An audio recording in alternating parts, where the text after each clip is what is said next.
नमस्कार दोस्तों, स्वागत है आपका इस नए वीडियो में। दोस्तों आज की यह वीडियो बहुत ही जबरदस्त ब्लॉकबस्टर होने वाली है। दोस्तों आज की इस डिबेट में हम देखेंगे कि कैसे कांग्रेस प्रवक्ता आलोक शर्मा और बीजेपी प्रवक्ता गौरव भाटिया के बीच जबरदस्त बहस हो गई। दोनों लाइव डिबेट में आपस में ही भिड़ गए। डिबेट का स्तर इतना नीचे गिर गया कि आप देख सकते हैं। बढ़ते हैं वीडियो के आगे।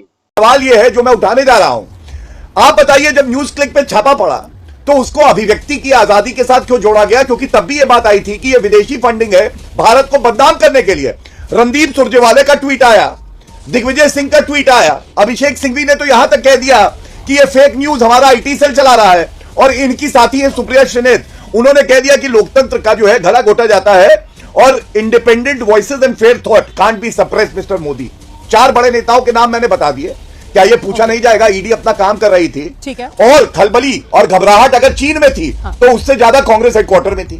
2008 का करार MOU पार्टी टू पार्टी क्या भारत के हित में है? आज तक सार्वजनिक क्यों नहीं किया? अगर हिम्मत है कांग्रेस के प्रवक्ता में तो वो अपरिपक्व बालक राहुल गांधी में देश को जानने का हक है कि नहीं कि उस MOU में क्या लिखा? 2021 में ईडी ने एक्शन लिया। यहाँ पर कांग्रेस को अब बेनकाब वो इसलिए कर रहे हैं क्योंकि अब तो पूरी दुनिया तस्दीक कर रही है कि वो ईडी का एक्शन, जिसे तब कांग्रेस के नेता ये कह रहे थे कि साहब लोकतंत्र का गला घोटा जा रहा है, देखिए वो बिल्कुल जायज एक्शन था सर। गलती मानेगी कांग्रेस पार्टी अपनी? रुक, तेरे को बता देती। देखिए गलती तो पूरे देश से मोदी साहब को माननी चाहिए। एनडीटीवी ने कुछ सवाल उठाए थे बीजेपी के ऊपर तो बीजेपी पे रेड हो गई थी। एनडीटीवी के तो सारे कर्मचारी जेल में चले गए होंगे। याद होगा बहुत बड़ा मनी लॉन्ड्रिंग का मैटर एनडीटीवी के खिलाफ उठा था। अरे भैया आप लोग तो पत्रकार जगत के लोग हो। एक पत्रकार केरल से चला हाथरस को कवर करने 2 साल जेल में रहा और खबर आई कि दंगा फहराने के लिए 100 करोड़ रुपया विदेशों से आया। और एबीपी न्यूज पे भी ब्रेकिंग न्यूज। देखिए आप लोग अगर अभी भी नहीं बोलने देना चाहेंगे तो वो न्यूज क्लिक को लेकर है सर। आप दर्शक को समझने दीजिए ना। बोलने नहीं। अरे भाई न्यूज क्लिक मैं कह रहा हूं मैं सब चीजों पे जवाब दूंगा ना। मैं कह रहा हूं न्यूज क्लिक वेबसाइट बंद हो गई क्या हिंदुस्तान में? बैन है क्या?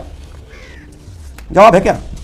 अगर वो 2021 में मनी लॉन्ड्रिंग में और तमाम देशद्रोही कामों में इन्वॉल्व थी तो आज तक बैन क्यों नहीं हुई? वो छोड़ दीजिए इन चीजों को। उत्तर बहुत हैं। मैं केवल ये पूछना चाहता हूं 100 करोड़ रुपए हाथरस से आए थे। एबीपी न्यूज ने ब्रेकिंग न्यूज चलाई थी। 100 करोड़ में से कुछ पैसे आए थे क्या एबीपी न्यूज के पास? प्रमाण दो मुझे, प्रमाण दो। मैं उल्टे सवाल पूछूंगा, दिक्कत होगी, इसलिए मुझे बोलने दीजिए। मैं केवल ये कह रहा हूं कि पीएम केयर्स फंड में चाइना से दुनिया भर का पैसा आया। चाइना से वो पैसा आया जो ब्लैक लिस्टेड कंपनियां हैं। क्या बीजेपी उसको सार्वजनिक करेगी कहां कहां से पैसा आया? लाल किले पर जब वो हुड़दंग हुआ उसमें टूल किट आई थी, वहां भी जब भी चाइना से पैसा आया था। अहमद पटेल जी के एक हॉस्पिटल में कभी डायरेक्टर रहे थे, वहां पर 2 मुस्लिम लड़कों को उठाया था और वो आतंकवादी चुनाव खत्म, आतंकवाद खत्म। 2017 का चुनाव था, डॉक्टर मनमोहन सिंह और दीपक कपूर दोनों देशद्रोही थे। ये भी खबर आई थी ना, और दोनों को कहा गया कि इनके पाकिस्तान से कनेक्शन है। देख रहे हैं आलोक जी, जब आप बोल रहे थे तो कोई बीच में आपको नहीं टोक रहा था। आलोक जी दर्शक ये भी देख रहा है कि दोनों की आपकी जुगलबंदी, सम्मान के साथ आप बोल रहे थे, आपको दर्शक ये भी देख रहा है कि आप दोनों की जुगलबंदी। तो रोमाना जी सवाल यह है कि जब न्यूज क्लिक पे कार्रवाई हुई तो इन लोगों के दफ्तर में हलचल क्यों बढ़ गई? क्यों कहा गया? दिग्विजय सिंह ने कहा टैक्स ऑफिशियल जो है और ईडी है ये गलत कार्रवाई कर रही है। इनकी प्रवक्ता महोदय ने क्यों कहा कि गला घोटा जा रहा है अभिव्यक्ति की आजादी का? अभिषेक सिंघवी, रणदीप सुरजेवाला, मैंने 4 नाम बताए, इन्होंने कोई उत्तर नहीं दिया। आज मैं एक बड़ी बात बोलता हूं, आप याद करिए भारत के खिलाफ षड्यंत्र करना राहुल गांधी का काम है। और मैं क्यों कहता हूं, 17 दिसंबर 2022 राहुल गांधी ने क्या कहा? भारतीय सेना पिट गई चीनी सेना से। हमारी सेना इतनी वीर है, पिट सकती है क्या? बाद में खबर आई कि चीनी सैनिक मर गए थे, इसलिए मैंने सवाल उठाया। दूसरा बड़ा सवाल, MOU जो किया है, देश को हक है जानने का रोमाना जी कितनी घूस ली है इस कांग्रेस पार्टी ने। लोग कहते हैं 1.5 करोड़ रुपया तो स्पष्ट हो चुका है, उसके अलावा ऐसा लगता है हजारों करोड़ रुपए लेते हैं भारत को दीमक की तरह खाने का। तीसरी बड़ी बात, एबीपी न्यूज के पास, तीसरी बड़ी बात, शांत हो जाइए रोमाना जी, एबीपी न्यूज के पास तो सबूत है कि अनर्गल बयानबाजी कर रहे हैं। चलिए रोमाना जी एक बात बताइए, मुझे एबीपी न्यूज के पास कोई सबूत है बीजेपी का एजेंडा चलवा रहा है? ये बात देखें, मैं आपसे ये जानना चाहती हूँ गौरव भाटिया, मैं आपसे ये जानना चाहती हूँ गौरव भाटिया, न्यूज क्लिक अभी भी एक्टिव क्यों है? न्यूज क्लिक को बैन क्यों नहीं किया? मुझे लगता है कि पीएम केयर्स फंड का केवल ये फैसला हो जाए कि वो कहां से फंडिंग आई है, वो उस मैटर सुप्रीम कोर्ट तक गया और सुप्रीम कोर्ट ने, सरकार ने कहा कि ये तो प्राइवेट ट्रस्ट है। मतलब इससे ज्यादा देश के साथ गुमराह करने वाला कोई काम हो सकता है? जिस पीएम केयर्स फंड में चाइना की बैंड कंपनियां जो हैं, जो ब्लैकलिस्टेड कंपनियां हैं, उनसे पैसा आता है। बीजेपी के जो फंडिंग है उसमें चाइना से पैसा आया कि नहीं, इस बात का खुलासा कीजिए। 2 वर्षों तक कोई कार्रवाई नहीं होने का सीधा सीधा मतलब यह है कि हमने जो 2 साल पहले कहा था वो ठीक कहा था। या न्यूयॉर्क टाइम्स बताएगा देश कैसे चलेगा, या ये बीजेपी की सरकार बताएगी? मैंने कहा एनडीटीवी पर भी इसी तरह की रेड पड़ी थी और बड़ी बड़ी ब्रेकिंग न्यूज बनी और तमाम बीजेपी के प्रवक्ताओं ने प्रेस कॉन्फ्रेंस की थी।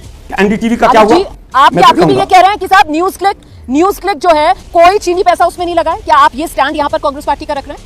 आप ये कह रहे हैं? देखिए चीनी पैसा, अरे भाई चीनी पैसा तो भारत सरकार में भी लगा है, भारत सरकार के प्रोजेक्ट्स में भी लगा है। तो क्या भारत सरकार जो है वो पूरी तरह से देशद्रोही हो गई क्या? चीन को क्लीन चिट देश के प्रधानमंत्री ने, पीएम केयर्स फंड में ब्लैक लिस्टेड कंपनियों का पैसा देश के प्रधानमंत्री ने, देश का एम्बलम लगा के, शेर का निशान लगा के, और पूरा देश गद्दार है। गजब हो गया आप लोगों का। डॉक्टर मनमोहन सिंह भी गद्दार, दीपक कपूर भी गद्दार, अहमद पटेल भी गद्दार, और गूगल 4 चीजें पोस्ट गलत कर दे तो गूगल के यहां भी रेड डाल दो। 6 लोग दिल्ली पुलिस के जाएंगे, गूगल भी गद्दार, फेसबुक भी गद्दार, एनडीटीवी भी गद्दार। अरे भाई आप पकौड़े तला चल रहे हो क्या? हम ये पूछ रहे हैं कि डराने की कार्रवाई मत करो। ठीक कहा है, ठीक कहा है। बीजेपी के जो एमएलए हाँ, ट्रेनिंग लेने गए थे वहां पर, लीजिए। और बीजेपी के जनरल सेक्रेटरी वहां पर ट्रेनिंग लेने गए थे चाइना में, वो क्या ट्रेनिंग लेकर आए थे? गए थे कि नहीं गए थे? दूसरी चीज, विदेश मंत्री के पुत्र जिस संस्थान में काम करते हैं, चाइनीज एम्बेसी से उस संस्थान को 3 बार पैसा आया। क्यों विदेश मंत्री भी गद्दार हैं क्या? जो क्लियर बोले सर, उससे मैं डिबेट गुजारिश कराइए, करूंगी हकले कि से मत पर्सनल करिए। टिप्पणियों से प्लीज बचें। अरे वो अदरवाइज भोंदू डिबेट जो है भोंदू वो राहुल गांधी कहाँ है? भ्रष्टाचारी गद्दार राहुल गांधी कहाँ है? सर मैच्योर विश्वेश्वरैया, विश्वेश्वरैया बुलवा दो। बात रखिए सर। अरे मुंह देखो अपना, मुंह खोलते हो, दांत दिखते नहीं, कोई जानकारी नहीं। मुंह में दांत नहीं, पेट में हाथ नहीं। सर कैसी बातें कर रहे हैं आप लोग? Please please please please please. अरे मैं हकला नहीं हूं कम से कम तुम्हारी तरह। अच्छा बात नहीं है।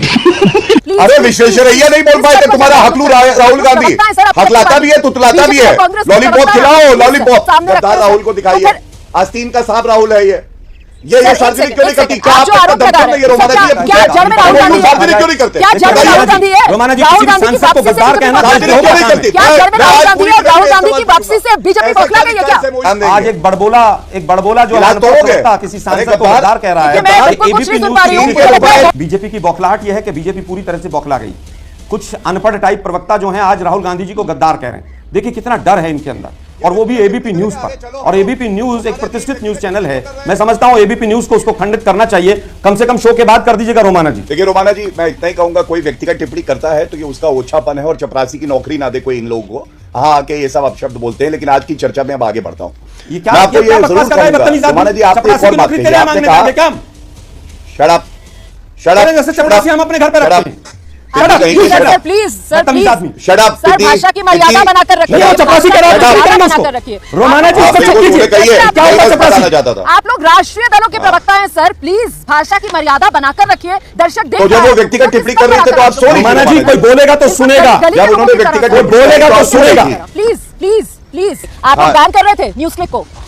हाँ हाँ, मैं बता रहा हूँ आपको। बता दीजिए सर। बैन से भी बड़ा क्या कार्रवाई रोकने के लिए ईडी कहा ने है? जी। एफआईआर, ईडी ने एफआईआर। जी।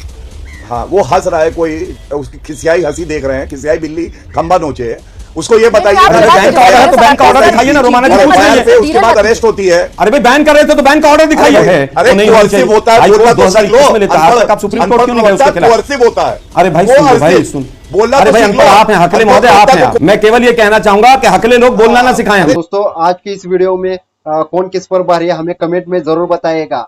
तो आशा करता हूँ कि आपको ये वीडियो अच्छी लगी होगी, तो वीडियो को लाइक और हमारे चैनल को सब्सक्राइब कर दीजिएगा, और दोस्तों में शेयर जरूर कर दीजिएगा। तो मिलते हैं अगले वीडियो में, तब तक के लिए धन्यवाद।